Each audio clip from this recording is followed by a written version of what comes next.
Hi there, Tanya here. So, yesterday we did an interview on professional greatness. How to get your momentum back, how to get your groove back when you've been through adversity. You know, there are so many areas of our lives that get affected when we've been through something major, a trauma. And it's hard to get back going again, isn't it? And I thought I'd talk about the journey from grief to greatness on that professional level in this interview. I mean, for some, the trauma might be losing your job. So, how do you come back after adversity in your professional life? How do you get that momentum again? How do you start focusing on work again? How do you get your identity back as that strong, resourceful executive or business person that you are? You can do it. Sometimes you need to take a bit of time and go within and really strengthen yourself. Sometimes you just do whatever is put in front of you. And that's kind of what I did. And in my mid-40s, my early 40s, when life took a turn for me, I just did whatever came my way. And I thought, all right, let's hear it's presented itself, I'll do it. And then again, there were other areas, like starting to write a book, that I went within and I knew to do it. So I did a bit of both, but there may be another way or something else that calls you to finally say, actually, I'm going to get out of this brown puddle of mud and start living again and start being that professional Amazon man or woman that you know you are, that you can go back out there and do what you know you're meant to do in the world. Okay, bye for now. We've been chatting with Tanya Unkovich for a few weeks now about a book coming out very soon, New Zealand. It's called From Grief to Greatness, working through some of the chapters. And today we're on part 6. Tanya, thanks for being a part of the show. Always welcome. Tanya, I hope that us going through sort of chapter by chapter is whetting people's appetite to buy the book instead of going, oh, no, I don't need to buy the book now. I've heard it all on the afternoon show on Rema. I'm sure, look, we're not getting into all of the details. We're kind of skimming across the surface of, some wisdom in life that you unfortunately learnt the hard way, right? Yes. And, here's the thing about personal growth. We have to do it all the time, So many people actually might run through a book and then they go back and revisit parts of it. I give a lot of strategies out in the book as well. Yeah. So the way I've done the contents, you can actually easily find a little section within each chapter. And that way you'll be able to go, oh, that's right. That's where she talked about how to maintain love in a relationship, that sort of thing, So, yeah. So we're taking a look at part 6. Book. Yeah, we're taking a look at part 6 today. And this is sort of talking about our professional life and moving towards professional greatness. Now, I think this is kind of exciting because, you're talking about from grief to greatness. Sometimes you think, well, gosh, I'm just here in the grief. Can I hope for that future? But, you're not only saying, yes, you can hope, but you can actually, do it as well.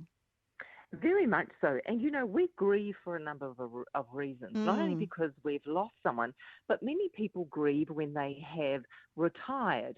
Many people grieve when they've actually all of a sudden lost their job and they're out of work. Yeah. And they need to not only grieve, but then actually push that button again, go, actually, I'm not going to give up. I am going to move forward. There is more purpose for me here.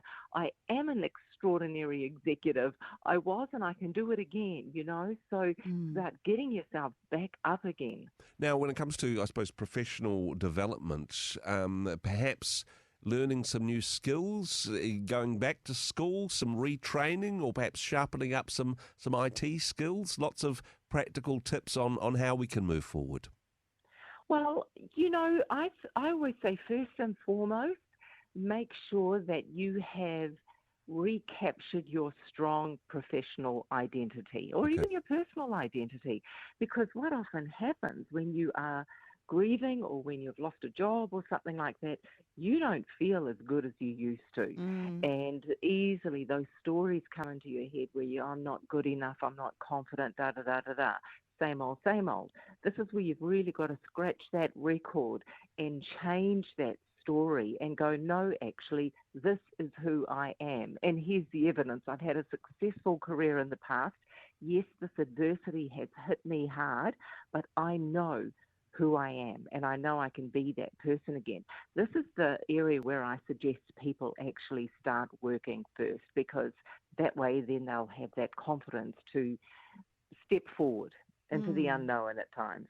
Yeah, I mean, sometimes it is stepping into the unknown as well, because it can often be an opportunity when perhaps you have lost a job for whatever reason, that actually I can do things anew. I could do things quite differently. So you know who you are in yourself, but actually I've realised in that I can look at things more broadly and perhaps move into a different kind of career.